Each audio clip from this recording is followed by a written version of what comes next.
Ils disent que je lui appartenais. Ils le disaient comme on dit qu'un cheval a son enclos, qu'une rivière a son lit, qu'un couteau a sa main, sans colère apparente, sans passion, une vérité supposée, transmise de bouche en bouche, durcie par l'habitude. Je l'entendais parfois dans le silence, quand les voix se baissaient juste assez pour que je sache qu'elles parlaient de moi sans me regarder. D'autres fois, c'était dit à voix haute, comme une évidence qui n'avait plus besoin d'être défendue. Je n'avais jamais signé ce pacte. Je n'avais jamais prononcé les mots. Mais ici, le consentement est une chose que l'on suppose, pas que l'on demande. Le matin, je me levais avant que le soleil ne franchisse la crête des collines. La terre était encore froide, la poussière retenait l'humidité de la nuit. Je sortais pieds nus, laissant mes pas imprimer une trace légère que le jour effaçait vite. C'était mon seul moment de liberté réelle, quelques minutes où personne ne me regardait, où aucun rôle ne m'attendait déjà. Le ciel prenait une teinte pâle, presque blanche, et l'air sentait le bois et la cendre. Je respirais profondément, comme si je pouvais avaler ce silence et le garder en moi pour plus tard. Quand les autres se levaient, je redevenais celle qu'ils connaissaient, la femme dont on ne disait pas le nom sans y ajouter un possessif, celle qu'on observait de biais, qu'on jugeait sans jamais lui poser de questions. Les femmes me regardaient avec une pitié dure, presque jalouse. Les hommes, eux, évitaient mes yeux ou les tenaient trop longtemps, comme pour mesurer jusqu'où allait leur droit imaginaire. Lui n'avait pas besoin d'être là pour que sa présence pèse. Elle flottait autour de moi comme une ombre ancienne. On parlait de lui au passé, au futur, au conditionnel, mais jamais au présent, comme s'il était déjà une loi, pas un homme. Quand je passais près des tentes, des mains se posaient parfois sur mon bras pour me rappeler à l'ordre, pour me replacer sur le chemin qu'on avait tracé pour moi. Des gestes brefs, presque doux.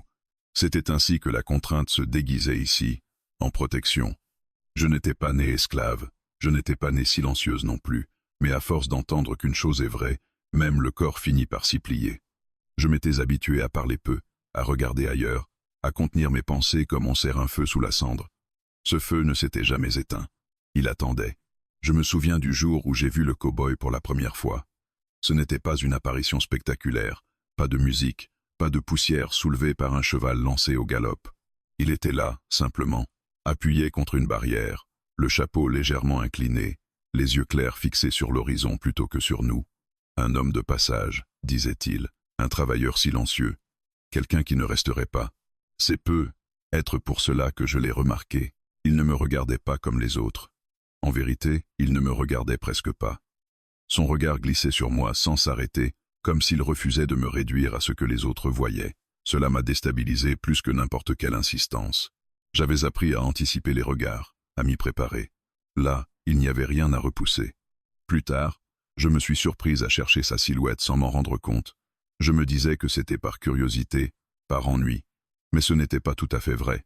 Sa présence modifiait l'air autour de lui, pas par domination, pas par bravade, par retrait, comme s'il avait décidé de ne rien prendre de ce qui ne lui était pas offert. Ce genre d'homme est dangereux pour un monde bâti sur la possession.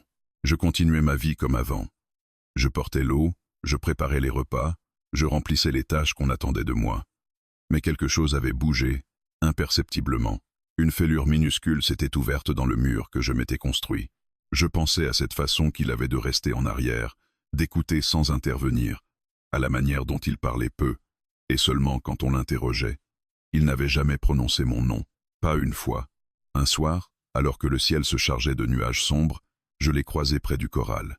Il réparait une planche fendue, lentement, sans urgence. Je me suis arrêté à quelques pas, sans raison claire. Le silence entre nous n'était pas pesant. Il était plein, presque dense. « Tu n'es pas obligé de rester là », a-t-il dit finalement, sans lever la tête. Ce n'était pas un ordre, pas une invitation non plus, juste une constatation. J'ai senti quelque chose se détendre dans ma poitrine. Je suis resté quand même. Il a continué à travailler, comme si ma présence ne changeait rien à son rythme. C'était peu, être ça, la chose la plus étrange. Avec lui, je n'avais rien à prouver, rien à justifier. Quand je suis reparti, il n'a pas essayé de me retenir. Il n'a pas suivi mes pas du regard. J'ai eu l'impression, absurde et bouleversante, d'avoir été vu sans avoir été saisi. La nuit est tombée lourde, chargée d'orage. Les voix se sont faites plus rares. Je me suis allongé sur ma couche, les yeux ouverts, écoutant le vent jouer avec les toiles et les branches. Je pensais à ce qu'on disait de moi, à ce qu'on disait de lui, à la distance fragile qui séparait encore ces deux récits. Je savais que rien n'avait changé. Pas encore. Les mots n'avaient pas été prononcés. Les gestes non plus. Mais dans le silence de cette nuit-là, j'ai compris une chose que je n'avais jamais osé formuler. S'il disait que je lui appartenais, c'était parce qu'il ne pouvait pas imaginer autre chose. Et pour la première fois, moi, je l'imaginais. Le feu sous la cendre a respiré. La loi des autres ne se proclame pas. Elle ne s'écrit nulle part.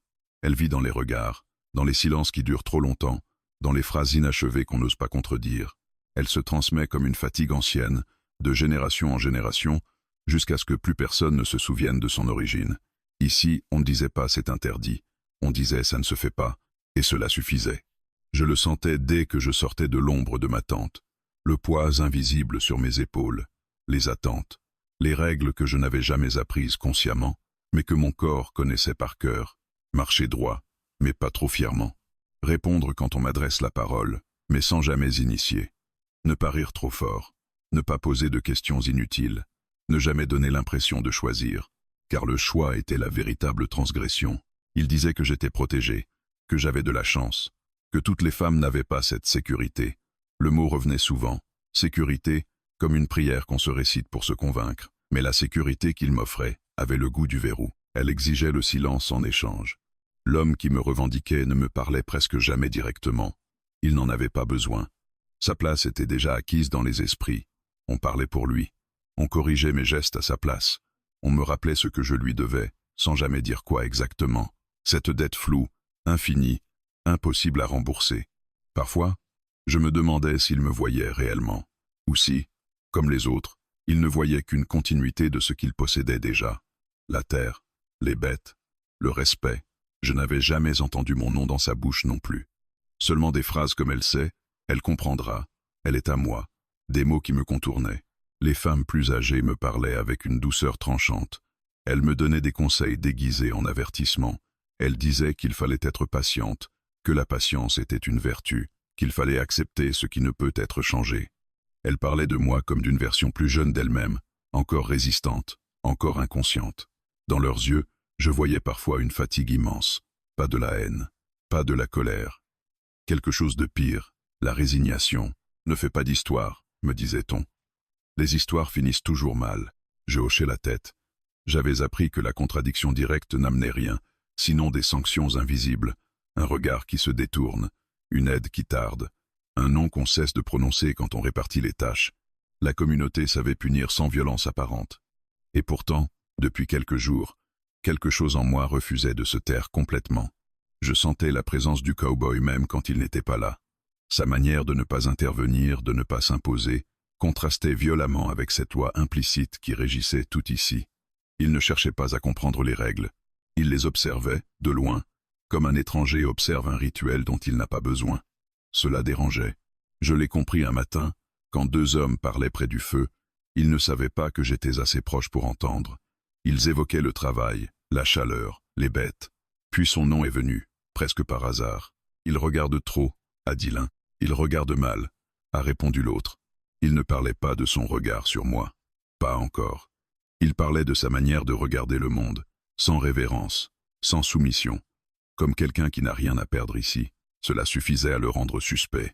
Je me suis éloigné sans bruit, le cœur serré, non par la peur, mais par une forme de lucidité brutale. J'ai compris que sa simple existence fissurait un équilibre ancien, et que, par association, moi aussi. Ce jour-là, l'homme qui me revendiquait est passé près de moi. Son ombre m'a traversé avant sa voix. « Tu te fais remarquer » a-t-il dit. C'était dit calmement, presque avec bienveillance, mais j'ai senti la menace sous la surface. Je n'ai pas répondu tout de suite. J'ai attendu, compté ma respiration. Puis j'ai dit, « Je fais mon travail. » Il m'a regardé longuement, pas avec colère, avec surprise, comme s'il découvrait une irrégularité là où il ne s'attendait qu'à une surface lisse. Il n'a rien ajouté. Il est parti. J'ai su alors que la ligne venait d'être effleurée. Pas franchie, mais rendue visible. Les jours suivants, l'atmosphère a changé subtilement. On me parlait moins, ou trop.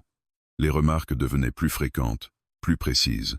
On commentait mes déplacements, mes pauses, mes silences. Chaque geste semblait observé, interprété, comme si la communauté entière cherchait à réaffirmer son contrôle avant qu'il ne leur échappe.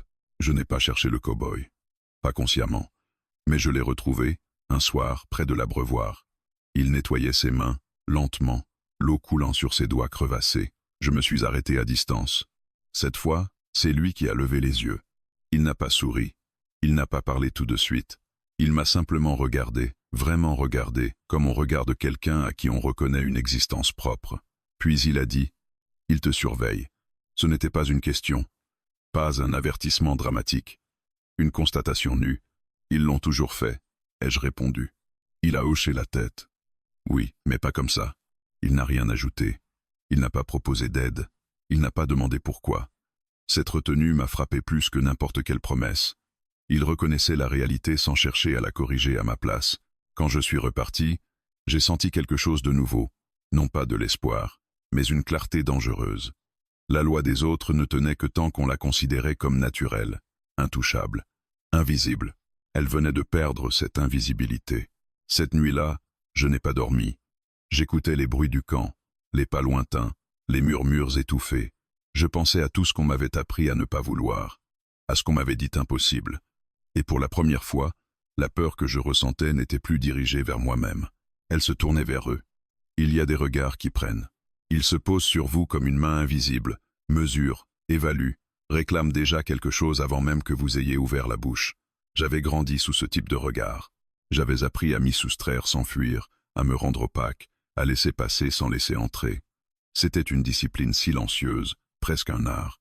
Et puis il y avait le sien. Je m'en suis rendu compte un matin, alors que le camp s'éveillait lentement.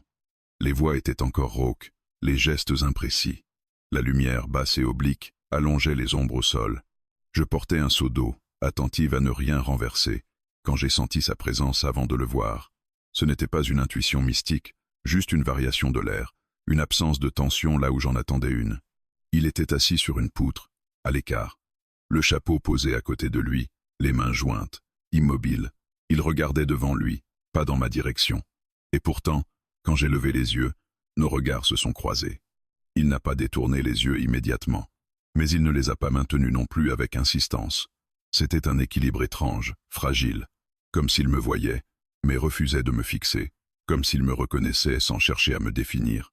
Je me suis senti déstabilisé, non pas menacé, déplacé. Le seau a failli m'échapper des mains. Je me suis ressaisi, j'ai continué à marcher. Derrière moi, je n'ai pas senti son regard s'accrocher à mon dos. Cela aurait dû me rassurer. À la place, un vide inattendu s'est ouvert, bref mais intense. J'ai compris alors à quel point j'étais habitué à être suivi des yeux, à être gardé dans le champ visuel de quelqu'un. Avec lui, rien de tout cela.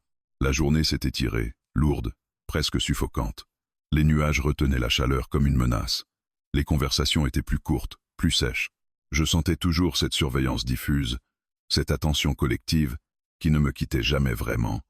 Et pourtant, sous cette couche oppressante, quelque chose de plus discret persistait, la mémoire de ce regard sans revendication.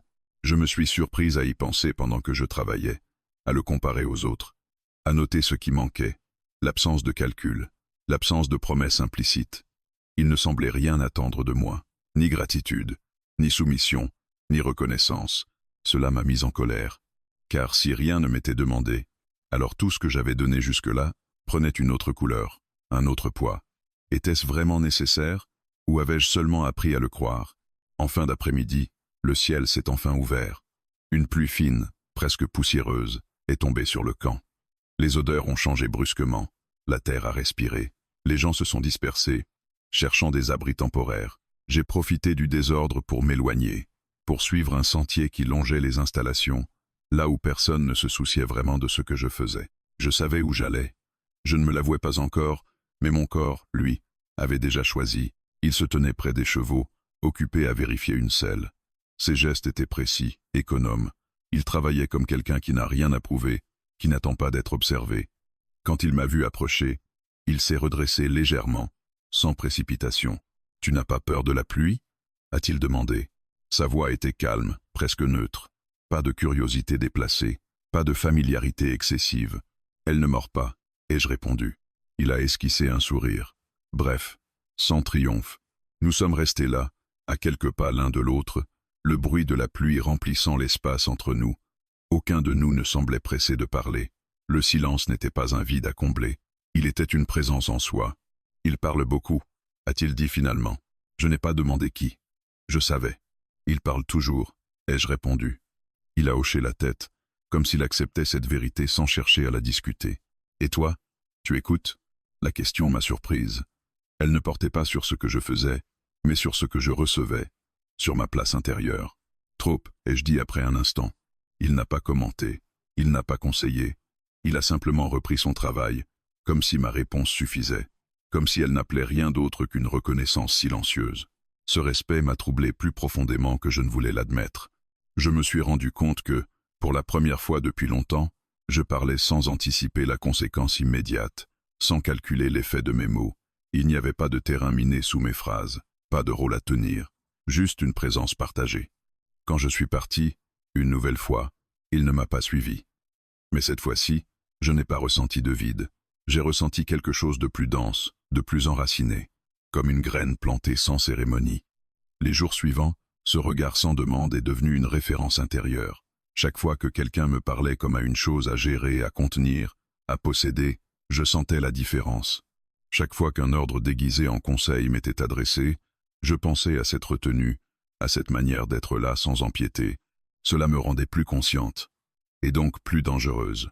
Je me surprenais à lever la tête un peu plus souvent, à soutenir les regards un instant de plus que d'habitude, à ralentir quand on me pressait. Rien de spectaculaire, rien qui puisse être reproché ouvertement, mais suffisamment pour créer un léger décalage. La loi des autres repose sur l'automatisme, sur l'absence de friction. Dès que quelque chose résiste, même faiblement, elle se crispe. Je le sentais dans l'air, dans les silences plus lourds, dans les phrases interrompues quand j'entrais dans une conversation. Je sentais aussi, parfois, le regard du cow-boy posé non pas sur moi, mais sur ses réactions. Il observait, il comprenait, et toujours, il s'abstenait. Un soir, alors que le soleil disparaissait derrière les collines, je me suis arrêté près du feu, à distance des autres. Il était là aussi. Nous ne nous sommes pas parlé. Nos regards se sont croisés brièvement, puis détournés. Et dans cet échange minuscule, j'ai compris quelque chose d'essentiel. Il ne me voyait pas comme quelqu'un à sauver. Il me voyait comme quelqu'un qui pouvait choisir. Cette pensée m'a traversé comme une décharge lente. Elle n'était pas confortable. Elle impliquait une responsabilité que je n'avais jamais portée seule. Si je pouvais choisir, alors je pouvais aussi perdre, être rejeté, être puni. Mais pour la première fois, cette peur n'effaçait pas tout le reste. Ce soir-là, en m'allongeant, je n'ai pas cherché à faire taire mes pensées. Je les ai laissées venir, se heurter, se former. Le feu sous la cendre ne se contentait plus de respirer. Il commençait à demander de l'air. Le silence n'est jamais vide. Je l'avais appris depuis longtemps. Ici, il servait à masquer, à contenir, à rappeler à chacun sa place, sans avoir à prononcer de mots dangereux. Le silence était une arme polie, presque élégante. Mais depuis peu, il avait changé de texture. Il n'écrasait plus seulement, il révélait. Je le sentais dans mon corps, avant de pouvoir le nommer. Une tension nouvelle, plus fine, plus précise. Comme si chaque pause, chaque absence de parole, devenait soudain lisible. Les silences n'étaient plus tous semblables. Certains pesaient encore comme des chaînes. D'autres, plus rares, ouvraient des espaces. Celui que je partageais avec le cow-boy appartenait à cette seconde catégorie. Il n'y avait toujours rien entre nous qui puisse être montré, pointé, accusé. Aucun geste, aucun mot déplacé. Rien que l'on puisse rapporter sans avoir l'air ridicule. Et pourtant, quelque chose circulait. Une reconnaissance muette. Une compréhension tacite que nous n'avions jamais formulée. Cela me rendait attentive. Trop attentive. Peu. Être. Je remarquais désormais les silences imposés. Ceux qui surgissaient quand je m'approchais d'un groupe. Ceux qui tombaient brusquement après une phrase de trop. Je remarquais aussi ceux que je choisissais. Quand je ne répondais pas tout de suite. Quand je laissais une question en suspens. Quand je refusais de combler l'espace par habitude. Ce refus minuscule dérangeait. Un après-midi, alors que la chaleur écrasait tout, une femme m'a arrêté près du point d'eau. Elle était plus âgée, respectée. Son visage portait les marques du temps et de la fatigue. Elle m'a regardé longuement avant de parler, comme si elle pesait chaque mot. « Tu changes », a-t-elle dit. Ce n'était ni un reproche, ni un compliment. Juste un constat. « Je fais ce que j'ai toujours fait », ai-je répondu. Elle a secoué la tête. « Non. Avant, tu le faisais sans penser. Maintenant, tu penses. » Elle a posé sa main sur mon bras. Son geste était doux, presque maternelle. Mais son regard était inquiet. « Fais attention. Pensée mène loin. » Je n'ai rien dit. Que pouvais-je répondre? Qu'elle avait raison. Que je ne pouvais plus revenir en arrière. Le silence s'était étiré entre nous, lourd d'une vérité que ni elle ni moi ne voulions formuler complètement. Puis elle est partie, me laissant avec une sensation étrange, celle d'avoir été averti par quelqu'un qui avait renoncé depuis longtemps. Le cow-boy n'était jamais loin dans ces moments-là. Pas physiquement, mais dans cette zone intérieure que j'avais commencé à explorer malgré moi. Sa retenue me servait de miroir. Plus il s'abstenait, plus je prenais conscience de ce que les autres exigeaient sans le dire. Un soir, alors que le ciel se chargeait de couleurs sombres, je l'ai retrouvé assis à l'écart, comme souvent. Il réparait une bride, concentré. Je me suis approché sans bruit, il a levé les yeux, puis les a reposés sur son travail. « Tu n'as pas besoin de me parler », a-t-il dit. C'était dit sans froideur, sans rejet. « Je sais », ai-je répondu. Je me suis assise à quelques pas. Nous sommes restés ainsi, côte à côte mais séparés par une distance précise, respectés. Le crépuscule avançait lentement. Les bruits du camp s'estompaient. « Le silence te dérange ?» ai-je demandé après un moment. Il a réfléchi avant de répondre. « Ça dépend de qui le choisit. » Cette phrase est restée suspendue dans l'air. Elle m'a frappé avec une clarté presque douloureuse. Ici, la plupart des silences n'étaient pas choisis. Ils étaient imposés, hérités, acceptés par défaut. Le mien, désormais, commençait à m'appartenir. Et quand il est choisi, ai-je insisté, il a levé les yeux vers l'horizon. Alors il dit plus que beaucoup de mots. Je n'ai rien ajouté. Je sentais que si je parlais, je risquais de briser quelque chose de fragile. Ce moment n'était pas une conversation ordinaire. C'était une reconnaissance mutuelle de limites et de possibles.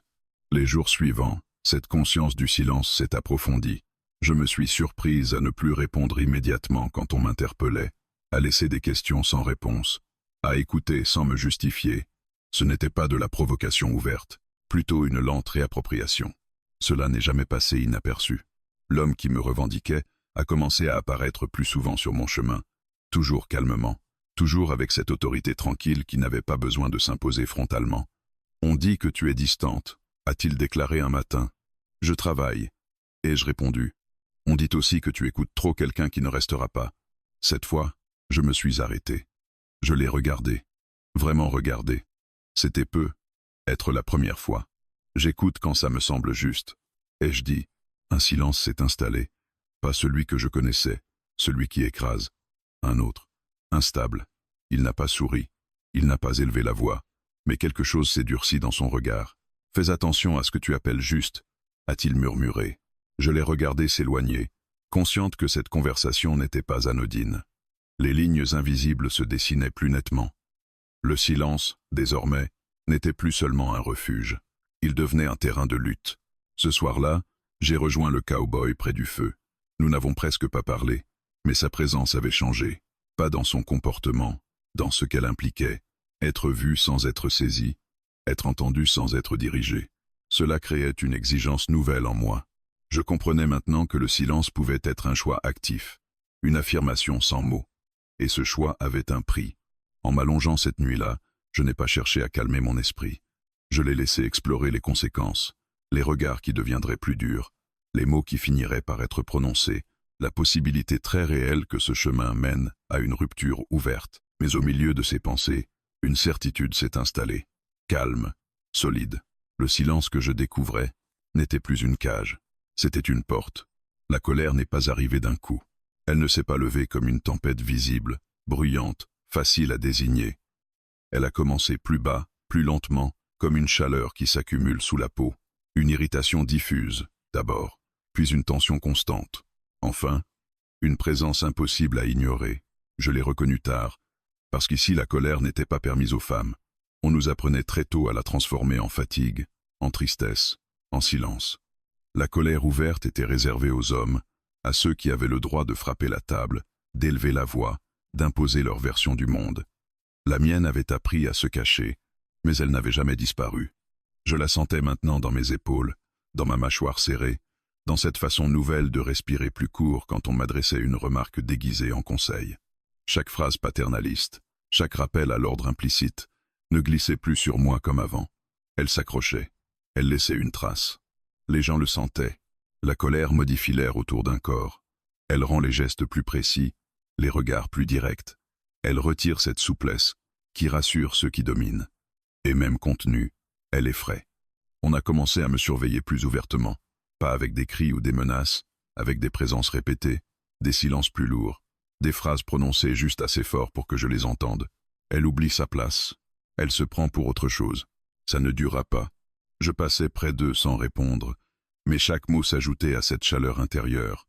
Elle ne me brûlait pas encore. Elle me forgeait. Le cow-boy remarquait ce changement. Il ne faisait aucun commentaire direct. Il n'avait pas besoin. Son regard se posait parfois sur moi, avec une attention différente, plus aiguë, pas de crainte, pas de jugement. Une lucidité tranquille. Un soir, alors que le camp se préparait au repos, je me suis arrêté près de lui. Il était assis sur une pierre, occupé à nettoyer ses outils. Je n'ai rien dit tout de suite. Je me suis contenté de m'asseoir à distance, consciente de la tension dans mon propre corps. « Tu es en colère », a-t-il dit calmement. Ce n'était pas une accusation, ni une tentative d'apaisement. « Oui », ai-je répondu après un instant. Dire ce mot à voix haute m'a surprise. Il n'a rien répondu. Il m'a laissé l'espace nécessaire pour continuer ou me taire. Cette liberté m'a donné le vertige. Je ne l'étais pas avant, et j'ajoutai. Ou alors, je ne le savais pas. Il a hoché la tête. La colère arrive souvent quand le silence cesse d'être suffisant. Cette phrase a résonné en moi. Elle expliquait beaucoup. Tant que je me taisais par habitude, la colère restait diffuse, sans forme. Maintenant que je choisissais quand me taire, ce qui restait cherchait une issue. Ils ne l'aimeront pas, ai-je murmuré. Non, a-t-il répondu simplement. Il n'a pas cherché à me rassurer. Il n'a pas promis de protection. Cette honnêteté m'a fait plus de bien que n'importe quel serment. Les jours suivants, la pression a augmenté.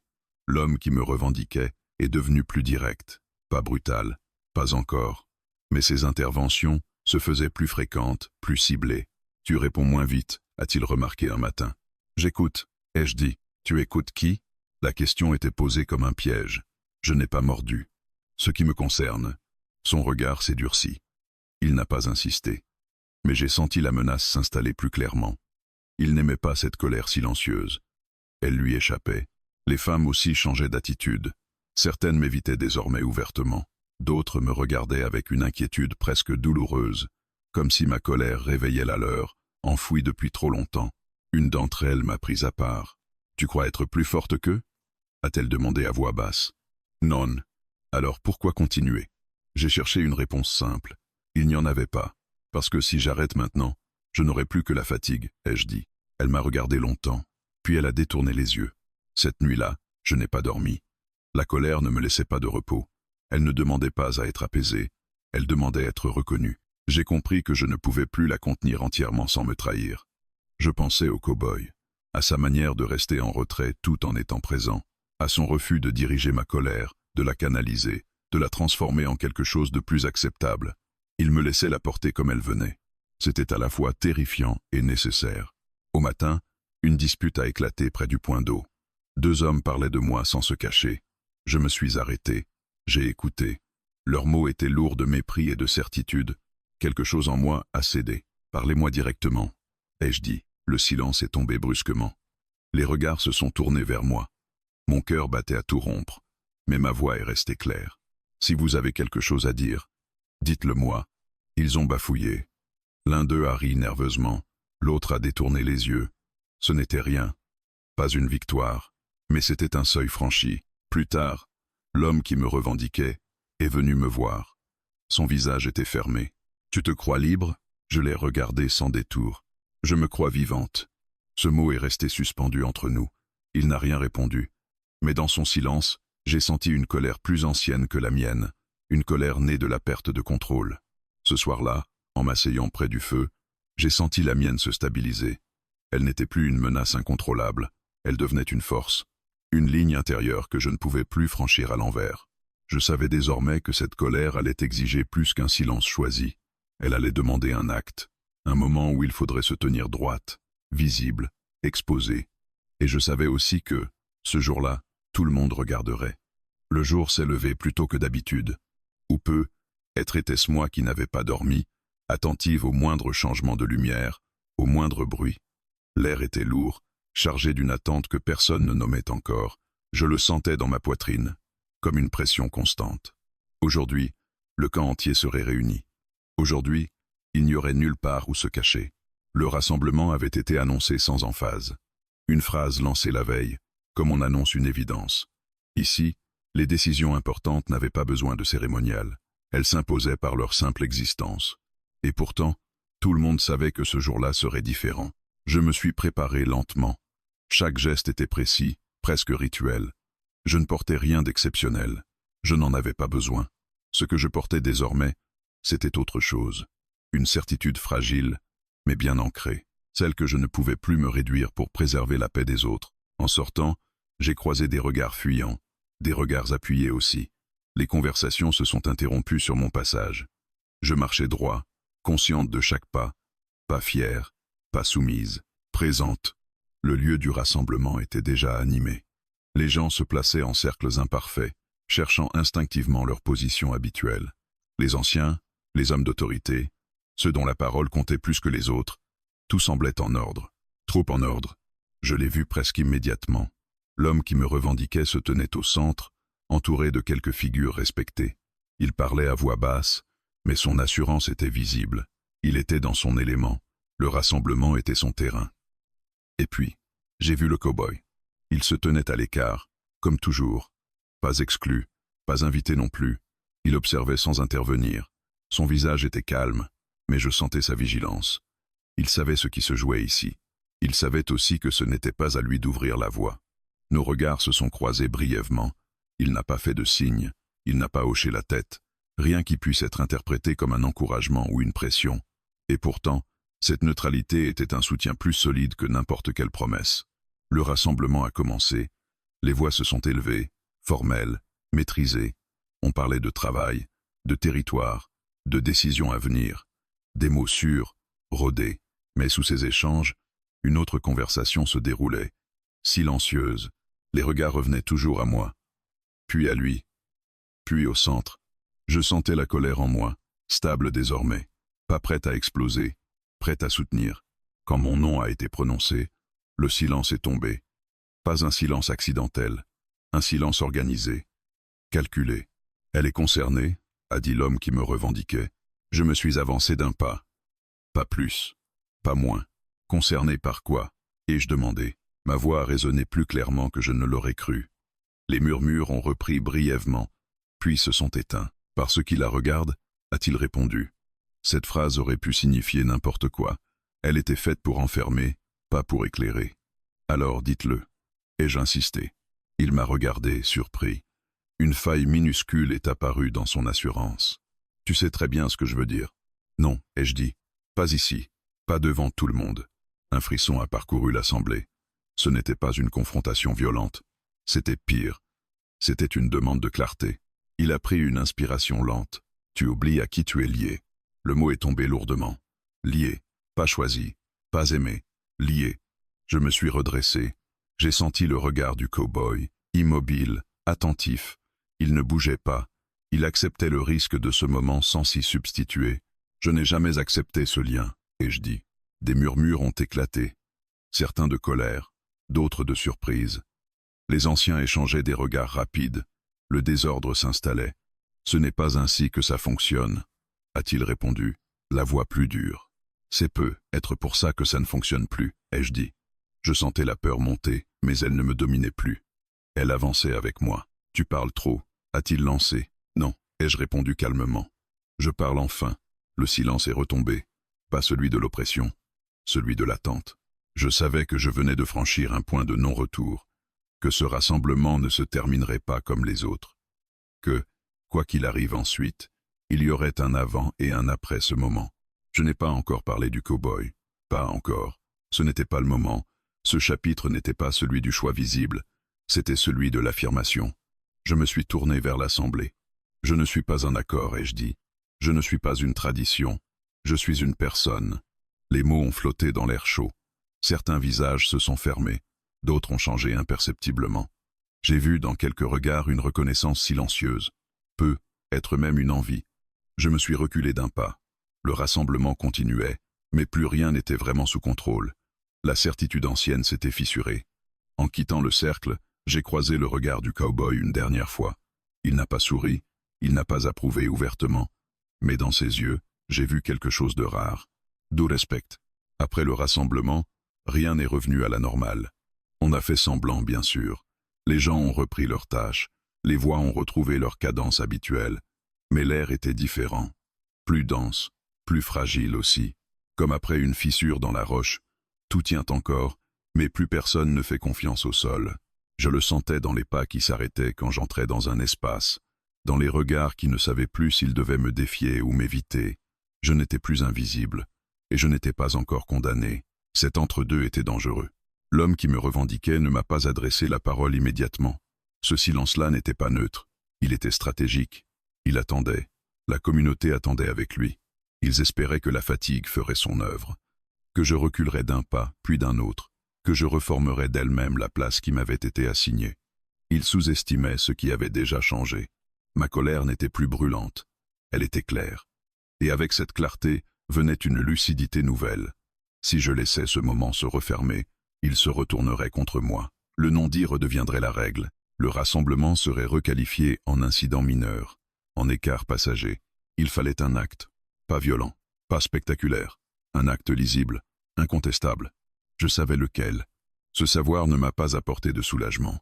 Il m'a apporté du poids, le genre de poids qui ralentit chaque pas, mais qui empêche aussi de reculer. Je n'ai rien dit à personne, pas même au cow-boy, surtout pas à lui, car ce geste devait être mien. Le moment s'est présenté au crépuscule. Le camp se regroupait naturellement autour du feu central. C'était l'heure où les corps se détendent, où la vigilance baisse, où les regards circulent librement. L'heure parfaite pour un acte imparfait. Je me suis tenu à l'écart un instant, observant. L'homme qui me revendiquait était là. Il parlait, sûr de lui, déjà convaincu que le pire était passé. Le cow-boy était aussi présent, plus loin, fidèle à sa place en retrait. Je sentais les battements de mon cœur jusque dans mes tempes. Mes mains tremblaient légèrement. Pas de peur pure, de conscience aiguë. Chaque fibre de mon corps savait ce qui allait se jouer. J'ai avancé.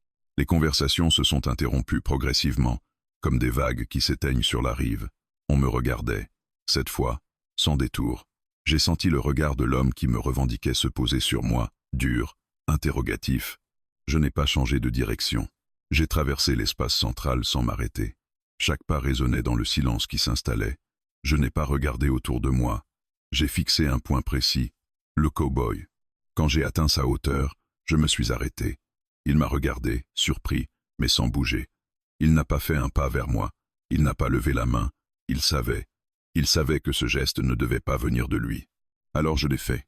J'ai posé ma main sur son bras. Ce n'était pas un geste intime, pas une étreinte, pas une caresse. C'était un contact clair, visible, indiscutable, une déclaration sans mots. Le silence est devenu absolu. Je sentais la tension traverser le cercle comme une onde. Des souffles retenus, des regards élargis. Ce geste, si simple en apparence, brisait plus de règles que 1000 discours. Une femme ne choisit pas. Elle ne montre pas. Elle ne désigne pas publiquement. Et pourtant je venais de le faire.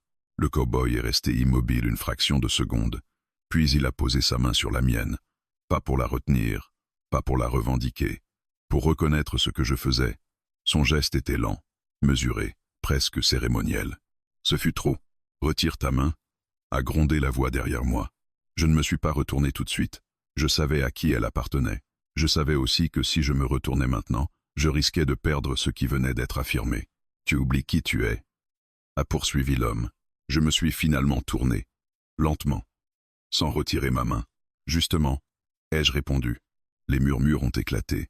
Des voix se sont élevées, certaines furieuses, d'autres paniquées. Les anciens tentaient de reprendre le contrôle, parlant tous à la fois. Mais le centre avait déjà glissé. C'est une provocation, a dit quelqu'un. C'est une honte. C'est une rupture. Je les ai laissés parler. Je n'avais rien à ajouter. Mon corps parlait pour moi. Ma main posée là disait tout ce que mes mots n'auraient jamais pu dire sans être déformés. L'homme qui me revendiquait s'est avancé d'un pas. Son visage était fermé. Sa colère, désormais, n'était plus contenue. « Tu fais ça pour lui » a-t-il demandé. La question était un piège. Si je disais oui, je devenais une femme transférée d'un homme à un autre. Si je disais non, je niais l'évidence de mon geste. « Je fais ça pour moi », ai-je répondu. Cette phrase l'a atteint plus violemment que n'importe quelle accusation. parce qu'elle le plaçait hors du centre, hors du récit. Le cow-boy n'a toujours pas parlé. Son silence était une forme de respect radical. Il ne venait pas prendre la parole à ma place. Il ne venait pas me défendre. Il acceptait que le prix de ce geste soit d'abord le mien. Et je l'acceptais aussi. Les anciens ont commencé à intervenir plus fermement. On parlait de conséquences, de traditions, de ce que cela allait entraîner. Je les entendais à peine. Mon attention était entièrement tournée vers cette sensation nouvelle. Être vu, sans être nié. Finalement, j'ai retiré ma main. Pas parce qu'on me l'avait demandé, parce que le geste avait été accompli. Je n'avais plus rien à prouver. Je me suis tourné vers l'assemblée une dernière fois. Vous disiez que j'appartenais à quelqu'un, et je dis calmement. Regardez bien, ce que je viens de faire ne vous enlève rien. Ça vous révèle seulement ce que vous refusiez de voir. Personne n'a répondu. Le feu crépitait. Les visages étaient tendus. Certains regardaient le sol. D'autres me regardaient comme on regarde quelque chose qu'on ne peut plus effacer. Je me suis éloigné du cercle sans courir, sans fuir. Derrière moi, je savais que le camp était en train de se diviser, que ce geste interdit avait ouvert une faille impossible à refermer complètement. Je n'ai pas regardé le cow-boy en partant. Je n'en avais pas besoin. Ce chapitre n'était pas celui de l'union. C'était celui du choix rendu visible. Et désormais, plus rien ne pourrait être fait dans l'ombre.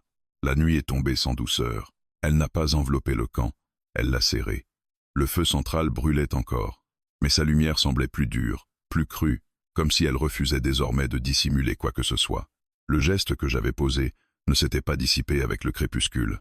Il flottait dans l'air, lourd, irréversible. Je marchais lentement, consciente que chaque pas m'éloignait d'un point de non-retour. Je n'entendais pas de poursuite, pas encore, mais je sentais les regards me suivre, comme des mains invisibles, cherchant une prise qui n'existait plus.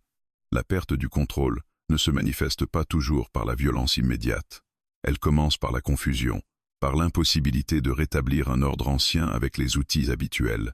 Et cette confusion, je la sentais derrière moi, dans les voix étouffées, dans les discussions précipitées, dans les silences qui n'étaient plus coordonnés. Ils ne savaient pas quoi faire de moi. Je me suis arrêté près de ma tente. Je n'y suis pas entré tout de suite. Je savais que ce lieu, autrefois refuge, allait devenir une frontière, un espace observé. J'ai levé les yeux vers le ciel. Les étoiles étaient nettes, indifférentes. Elles avaient vu d'autres ruptures, d'autres chutes d'autorité. Elles survivraient à celle-ci aussi. Des pas se sont approchés. Je n'ai pas sursauté. Je savais qui viendrait. « Tu as dépassé les limites », a dit l'homme qui me revendiquait. Sa voix n'était plus posée. Elle tremblait légèrement, non de peur, mais de quelque chose de plus humiliant, l'imprévu. Il se tenait à distance respectable, comme s'il hésitait encore sur la manière de s'adresser à moi. « Les tiennes ?» ai-je répondu. Il a serré les mâchoires. « Tu as fait de moi un idiot, devant tous. »« Non, » ai-je dit calmement. « Tu l'étais déjà. Je l'ai seulement montré. » Ces mots n'étaient pas prémédités. Ils sont sortis avec une clarté froide qui m'a surprise moi-même. J'ai vu son visage se transformer. La colère montait, mais elle n'avait plus d'endroit où se poser correctement. « Tu crois que ce cow-boy te protégera ?» a-t-il craché. Je l'ai regardé sans détour. Je n'ai jamais demandé à être protégé. Il a fait un pas vers moi, puis s'est arrêté. Autour de nous, je sentais des présences, des silhouettes immobiles, prêtes à intervenir sans savoir comment. Le camp retenait son souffle. « Tu ne comprends pas ce que tu as fait », a-t-il poursuivi. « Tu as défié l'ordre. Tu as humilié des hommes qui ne pardonnent pas. »« Je n'ai humilié personne », ai-je répondu. Je me suis levé. Cette distinction le rendait fou, parce qu'elle lui retirait le rôle de victime, autant que celui de juge. « Tu crois être libre maintenant ?» a-t-il insisté. « Non. » Il a semblé déconcerté par cette réponse. « Alors pourquoi ?» J'ai pris une inspiration lente. Parce que continuer aurait été pire.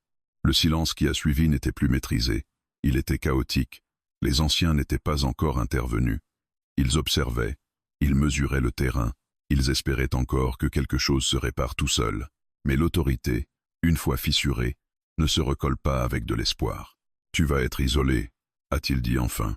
« Personne ne prendra ton parti. » Je n'ai pas demandé de parti. Il a reculé légèrement, comme frappé par cette évidence.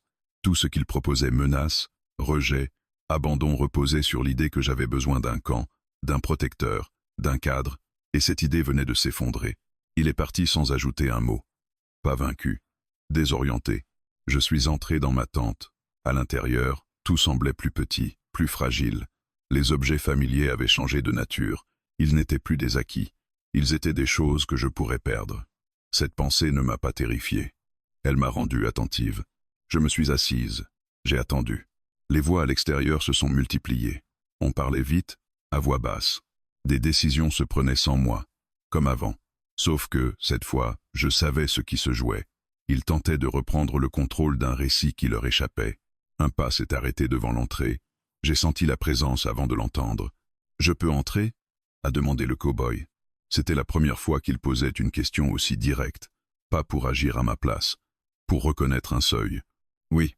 Il est entré sans précipitation, il s'est arrêté à distance, il ne s'est pas assis tout de suite, son visage était grave. « Tu savais que ça irait jusque-là » a-t-il dit. « Oui. »« Et tu l'as fait quand même ?»« Oui. » Il a hoché la tête lentement. « Alors je vais te dire quelque chose que je ne voulais pas dire. » Je l'ai regardée, attentive. « À partir de maintenant, ils vont essayer de te réduire autrement. Pas par la force d'abord, par la narration. Ils vont dire que tu es instable, influencée, perdante. » Je n'ai pas souri. Je m'y attendais. « Bien, » a-t-il dit. « Parce que si tu avais besoin que quelqu'un te rassure, je ne serais pas la bonne personne. » Cette honnêteté m'a fait presque rire. Presque. « Je n'ai pas besoin d'être rassuré, » ai-je répondu. « J'ai besoin de ne pas être nié. » Il a enfin pris place, s'asseyant face à moi, sans envahir l'espace. « Alors écoute-moi bien, » a-t-il dit. « Ce que tu as fait ce soir, ils ne peuvent pas l'annuler. Ils peuvent seulement essayer de le salir. »« Et toi ?» ai-je demandé. Il n'a pas répondu tout de suite. « Moi, je ne ferai rien qui te retire ce que tu viens de prendre, » a-t-il dit finalement. Ces mots ont eu plus de poids que toutes les promesses possibles, parce qu'ils contenaient une limite, parce qu'ils respectaient la mienne. Nous sommes restés silencieux, un silence différent de tous les autres, pas chargé de tension, chargé de conséquences. « Tu sais, » ai-je dit doucement, « ils vont te prendre pour cible aussi. Je sais, tu pourrais partir. » Il a esquissé un sourire fatigué. « Je pourrais, mais je ne le ferai pas pour les aider à réécrire ce qui s'est passé. » Il s'est levé peu après. Il n'a pas essayé de rester. Il n'a pas cherché à transformer cette visite en réconfort. Il m'a laissé avec ce que j'avais choisi. Quand il est sorti, la nuit semblait moins serrée, toujours dangereuse, mais claire. Je me suis allongé, les yeux ouverts. Je pensais à l'homme qui avait perdu le contrôle sans l'admettre, à la communauté qui ne savait plus comment me placer, à moi surtout, qui ne savais pas encore où cela me mènerait. Mais une chose était sûre, le pouvoir qu'ils avaient sur moi ne venait pas de leur force. Il venait de mon silence ancien, et ce silence-là ne leur appartenait plus. Le matin est arrivé sans promesse. Il n'y avait pas de lumière neuve, pas de clarté réparatrice. Le ciel était pâle, presque indifférent, comme s'il refusait de commenter ce qui s'était joué la veille. Et pourtant, tout avait changé. Je le sentais dans l'air immobile, dans cette façon qu'avaient les sons de porter plus loin, comme si le camp retenait encore son souffle. Je me suis levé lentement. Mon corps était fatigué, mais mon esprit était d'une lucidité presque douloureuse. Ce jour ne serait pas celui des cris, ni celui des gestes spectaculaires. Ce serait le jour du choix. Et les choix véritables ne s'annoncent pas. Ils se reconnaissent à la façon dont ils isolent. En sortant de ma tente, j'ai senti les regards se détourner plus vite qu'avant. Certains ne cherchaient même plus à cacher leur malaise. D'autres me regardaient avec une dureté nouvelle, comme s'ils tentaient de me réduire par la force de leur jugement. Mais ce qui m'a le plus frappé, ce sont les absences, les voix qui ne m'appelaient plus, les gestes qui se faisaient sans moi. L'isolement n'était pas encore officiel. Il était en préparation. Je marchais vers le point d'eau quand une femme m'a arrêté. Elle était plus jeune que celle qui m'avait averti auparavant. Son regard était nerveux, presque effrayé. « Tu dois faire attention », a-t-elle murmuré. « Ils vont décider aujourd'hui. »« Décider quoi ?» ai-je demandé. Elle a hésité. « Ce qu'ils font de toi. » J'ai senti une colère sourde monter, mais elle n'a pas débordé. Elle s'est transformée en quelque chose de plus stable. « Ils ne peuvent pas décider ça sans moi, » ai-je dit. Elle m'a regardé comme si je parlais une langue étrangère. « Ils l'ont toujours fait.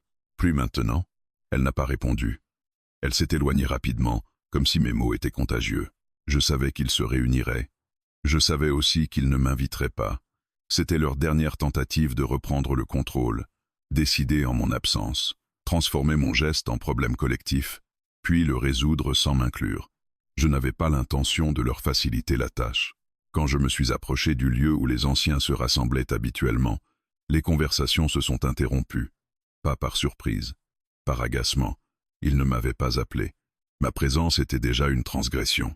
« Tu n'as pas été convoqué », a dit l'un d'eux. « Je sais. » ai-je répondu. Je me suis avancé quand même. Mais il s'agit de moi. Un murmure a parcouru le cercle. Il n'aimait pas cette logique simple. Elle les privait de leur détour habituel. Ce que tu as fait dépasse ta personne, a dit un autre. Tu as mis en cause des règles qui ne t'appartiennent pas. Ces règles me concernent pourtant, ai-je répondu. Elles ont toujours décidé de ma vie. Le silence est tombé. Pas hostile. Calculateur. Tu dois comprendre, a repris le premier, que certaines choses ne se choisissent pas. Je l'ai regardé droit dans les yeux. C'est précisément ce que je conteste. Il a soupiré, comme si j'étais une enfant obstinée. Alors tu te places hors du cadre. Oui. Le mot est sorti sans trembler. Clair. Définitif. Ils ont échangé des regards. C'était le moment qu'ils redoutaient. Celui où la discussion cesse d'être un rappel à l'ordre pour devenir une constatation. Hors du cadre, cela signifie seul, a-t-il dit. Je sais. Cette solitude-là n'était plus une menace. Elle était déjà là. Nommer ce qui existe ne le rend pas plus dangereux. Tu refuses donc ce qui t'était garanti, a-t-il insisté. Ce qui m'était imposé, ai-je corrigé. Ils n'ont pas apprécié. Mais ils ne pouvaient plus ignorer la précision de mes réponses. Chaque mot réduisait leur marge de manœuvre. Et lui a demandé soudain une voix. Je n'ai pas eu besoin de me retourner pour comprendre. Le cow-boy se tenait à distance, visible, immobile. Il n'avait pas avancé, il n'avait pas fui. Sa présence était une ligne droite au milieu de leur cercle. Il n'a rien demandé, ai-je dit. Il n'a rien pris. Et pourtant, c'est vers lui que tu t'es tourné, a répliqué l'un des anciens. Oui. Ce oui n'était pas une justification. C'était une affirmation. Ce choix t'appartient-il vraiment? A-t-il insisté. J'ai senti quelque chose se tendre dans l'air. Cette question était la dernière tentative. S'il pouvait transformer mon geste en influence extérieure, alors il pouvait me retirer toute légitimité. Je me suis tourné vers le cow-boy pour la première fois depuis le début de cette discussion. Il ne m'a pas fait signe, il n'a pas parlé. Il m'a simplement regardé, disponible, mais absent de la décision. Je me suis retourné vers les anciens. Ce choix est le premier que je fais sans peur, ai-je dit. Et c'est pour cela qu'il m'appartient. Le silence a duré longtemps, trop longtemps pour être confortable, puis l'un d'eux a parlé, d'une voix plus basse. Alors tu devras en accepter les conséquences. Je les accepte. Ce moment-là n'avait rien de théâtral, pas de cris, pas de gestes brusques, juste une reconnaissance mutuelle. Le lien ancien était rompu. Je me suis éloigné sans attendre qu'on me congédie. Je n'avais plus besoin de leur permission pour partir. Quand j'ai rejoint le cow-boy, il n'a pas parlé tout de suite. Il a attendu que je m'arrête, que je sois prête. Tu as choisi, a-t-il dit simplement. Oui. Et tu sais ce que ça implique? Oui. Il a hoché la tête. Alors marche devant. Il n'a pas dit avec moi. Il n'a pas dit je te suis. Il m'a laissé l'espace du choix jusqu'au bout. J'ai commencé à marcher. Pas vite, pas lentement, à mon rythme. Derrière moi, je savais que certains regardaient encore, d'autres détournaient les yeux. Le camp ne serait plus jamais le même. Moi non plus. Ce n'était pas une fuite. Ce n'était pas une victoire. C'était un départ sans retour possible. Nous avons quitté le camp sans cérémonie. Aucun cri derrière nous, aucun ordre lancé. Seulement cette absence lourde, presque gênée, qui accompagne les ruptures que personne ne veut assumer pleinement. Le chemin s'est ouvert devant nous comme s'il avait toujours existé, invisible jusque-là, attendant que quelqu'un ose y poser le pied sans demander. Je marchais devant, pas parce que je voulais diriger, mais parce que c'était ainsi que le choix devait se terminer, par un mouvement clair, irréversible. Chaque pas me détachait un peu plus de ce que j'avais été pour eux, et chaque pas me rapprochait de quelque chose que je ne savais pas encore nommer. Le cow-boy était derrière moi, pas collé, pas distant, juste là. Sa présence n'était pas une promesse de sécurité, elle était une acceptation du risque, et cela, paradoxalement, me rendait plus solide que n'importe quelle protection. Le paysage changeait lentement.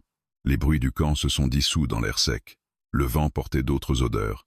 La terre semblait moins battue, moins marquée par les allers-retours d'une vie réglée. Je sentais mon corps s'adapter à cette nouveauté, avec une attention aiguë. Rien n'était encore confortable. Rien n'était acquis. Et pourtant, je respirais mieux. « Tu ne regardes pas en arrière », a-t-il remarqué après un moment. Si je regarde, je ralentis, ai-je répondu. Il n'a pas insisté, il comprenait. Certaines choses ne doivent pas être réévaluées, elles doivent être traversées. La liberté, j'avais compris cela, n'arrive pas avec un sentiment de légèreté immédiate, elle arrive avec du poids. Le poids de ce qui n'est plus décidé pour vous, le poids de l'incertitude, le poids du choix répété, Chaque jour, nous avons marché longtemps sans parler. Le silence n'était plus une arme, ni une protection. Il était devenu un espace partagé, un endroit où chacun existait sans effacer l'autre. À un moment, nous nous sommes arrêtés près d'un point d'eau. Le soleil était haut maintenant. J'ai bu lentement, consciente de la fatigue qui commençait à se faire sentir. Il m'a observé sans commentaire, sans surveillance. Cette absence de contrôle continuait de me surprendre. « Tu sais, a-t-il dit finalement, ils diront beaucoup de choses. Je sais. Ils diront que tu as été influencé, que tu as fui, que tu as échangé une autorité contre une autre. » J'ai souri, pour la première fois depuis longtemps. Ils ont besoin de raconter quelque chose pour ne pas regarder ce qu'ils ont perdu. Il a hoché la tête. « Et toi? Qu'est-ce que tu raconteras ?» La question m'a arrêté. J'y réfléchis sérieusement. Pas pour trouver une belle réponse, pour être juste. « Rien, ai-je dit enfin. Je vivrai. » Il a souri à son tour. Un sourire bref, sans triomphe. Nous avons repris la route. Le monde ne s'ouvrait pas devant nous comme une promesse. Il se contentait d'être là, indifférent, exigeant. C'était suffisant. Je pensais à celles qui étaient restées, à celles qui avaient vu mon geste sans oser le répéter. Je savais que certaines me détesteraient pour avoir fait visible ce qu'elles avaient appris à taire. D'autres me porteraient en elles comme une possibilité lointaine. Je n'étais pas leur solution. Je n'étais même pas un exemple. J'étais une fracture. Et parfois, une fracture suffit. À la tombée du jour, nous avons trouvé un endroit pour nous arrêter. Rien de permanent, rien de sécurisé, juste un lieu pour la nuit. Le feu que nous avons allumé était petit, presque timide. Il ne cherchait pas à rassembler. Il cherchait seulement à durer. Je me suis assise, regardant les flammes danser faiblement. La fatigue m'envahissait enfin. Une fatigue honnête, sans résignation. « Tu n'as rien perdu aujourd'hui », a-t-il dit doucement. J'ai levé les yeux vers lui. « Si », ai-je répondu. J'ai perdu ce qu'il pouvait encore me reprendre. Il a compris. Il a laissé cette vérité s'installer sans chercher à la combler. La nuit est tombée lentement. Les étoiles sont revenues, plus nombreuses que je ne m'en souvenais.